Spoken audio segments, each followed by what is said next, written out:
তো দেখো বন্ধুরা, কলার মালপোয়া বানাচ্ছি। অনেকটা কলা একদম মজে গেছিলো, আর খাওয়া যেত না, মানে শুধু শুধু খেতে আর ভালো লাগতো না। তাই তো একটু সুজি আর একটু ময়দা আর একটু চিনি দিয়ে মালপোয়া বানিয়ে নিচ্ছি।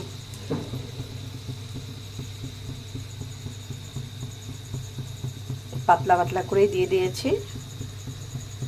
তো কলার মালপোয়া খেতে যদি তোমাদের ভালো লাগে তো চলে এসো। আর সঙ্গে একটু দুধও দিয়েছিলাম কিন্তু, আর নারকেল কোড়া।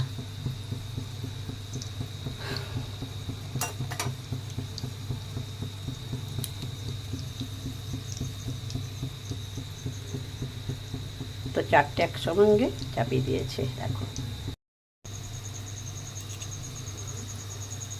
তো দেখো বন্ধুরা, প্যানটাকে ধরে